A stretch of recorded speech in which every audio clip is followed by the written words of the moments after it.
Praise lord. దేవుని తీసుకోవడం brother sister, వాక్యం మీకే, ముఖ్యంగా యవనస్తులకి ఈ వాక్యము మీకే. జాగ్రత్తగా ఉండండి, ఓకేనా? ఏంటి పిల్లల జాగ్రత్త ఉండమని అనుకోవడానికి పంపగా ఆయన ఎవరైనా యేసు నాకు చెప్పింది, నేను మీకు చెప్తున్నాను. ఆయన నాకు ఏం చెప్పారంటే నువ్వు జాగ్రత్త ఉండాలి అని. ఏ విషయంలో జాగ్రత్త చెప్పి నేను చెప్తాను, ఓకేనా? ఆయన నాకు చెప్పింది జాగ్రత్త ఉండమని చెప్పినారు. అదే విషయం నేను మీకు చెప్తున్నాను. మీరు ఏం చేయాలి?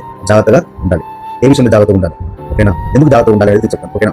వాక్యం కదా, Psalms chapter 139 verses 1. Psalms chapter 139 verses 1. Lord, you have tested me, so you know all about me.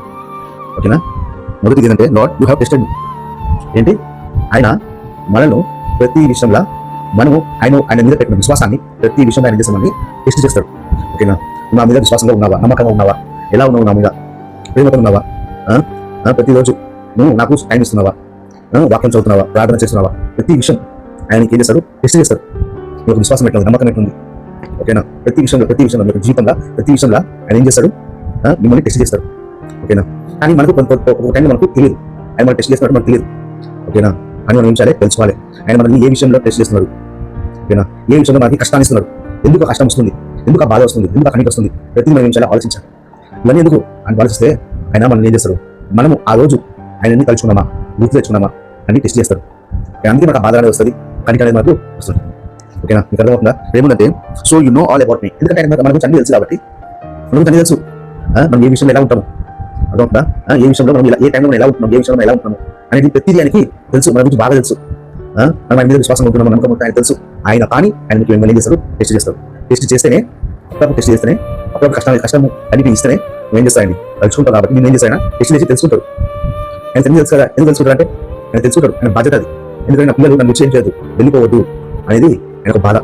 అందుకే ప్రతి విషయం మన కష్టాన్ని ఇస్తాడు, కనీసం ఇస్తాడు, బాధని ఇస్తాడు. అంతా మనం ఏం చేస్తాం? మనం ఏం ఆలోచిస్తాడు? మనకి ఎంత బాధ వచ్చింది, కనుక వచ్చింది, మనం ఏం చేయాలి? ఆలోచించాలి. అప్పుడు మనకి ఏమొస్తుంది? మనం ఆయన మీద విశ్వాసం ఉన్నామా, ఆయన నమ్మకం ఉన్నామా, ఆయన తలుచుకుంటున్నామా అనేది ప్రతి మనం ఏం చేయాలి? తెలుసుకోవాలి. అర్థమవుతుందా? ప్రతిరోజు ఆయన వాక్యాన్ని చదవాలి, ప్రతిరోజు మనం ఏం చేయాలి? ప్రార్థన చేయాలి, ఓకేనా? అప్పుడు ఆయనకి మనం దగ్గర అవుతాం, ఓకేనా? మనకి ఎప్పుడైనా కానీ జాగ్రత్తగా ఉండాలి. అందుకే స్టార్టింగ్ చెప్పాను, ఏమని జాగ్రత్త, బ్రదర్ సిస్టర్ జాగ్రత్త ఉండాలి. ముఖ్యంగా యవనస్తులు జాగ్రత్త ఉండాలి. ఎందుకంటే ఈ యొక్క జనరేషన్ యవనస్తులు ఎలా ఉంటుందంటే చిన్న విషయానికి అడిక్ట్ అయిపోతుంది, చిన్న విషయానికి ఏమైపోతుంది, మరిన్ని శాశ్వతం అనేది వాళ్ళకి ఆలోచన అనేది సాకారం చేస్తున్నారు. ఎందుకంటే యవనస్తులు జాగ్రత్త ఉండాలి. ప్రతిరోజు ప్రతి నిమిషం ఎవరైనా యేసుక్రీస్తుని ఏం చేస్తారు? టెస్ట్ చేస్తూనే ఉంటాడు. నువ్వు ఆయన మీద ఎట్లా ఉంటున్నావు అని ఆయన గురించి అన్ని తెలుసు కాబట్టి నువ్వు ఆయన మీద ఎలా ఉన్నావు అని టెస్ట్ చేస్తూ ఉంటాడు. ఎందుకు టెస్ట్ చేస్తుంటాడు? నువ్వు ఆయనకి దగ్గర ఉండాలి, దగ్గరగా జీవించాలి, ఆయనలో జీవించాలని చెప్పి ఆయన ఒక ఆశ. అందుకే ఎప్పుడు టెస్ట్ చేస్తూనే ఉంటాడు. నీకేం చేసి ఎప్పుడు ఒక అలాగే ముళ్ళు గుచ్చుకుంటే నడిచేప్పుడు మనకి ఏమవుతాను పైన తెలుస్తూనే ఉంటుంది. అట్లా మనకు ఒక ముళ్ళు గుచ్చుతూనే ఉంటాడు. ఎందుకు? ఆయనని మనం తెలుసుకోవాలి. ఎందుకంటే మనం మర్చిపోతాం. మనిషి జీవితం అదే, మనిషి మర్చిపోతాడు దేవుని, ఆయన చేసిన మీద మర్చిపోతాడు, ఓకేనా? అందుకే గుర్తు చేస్తుంటాడు, ఓకేనా? వాక్యం బాగా అర్థమైంది అనుకుంటా, మళ్ళీ చదవండి, బాగా అర్థమవుతుంది, ఓకేనా? జాగ్రత్తగా ఉండండి. దేవుని గురించి కాక ఆమేన్.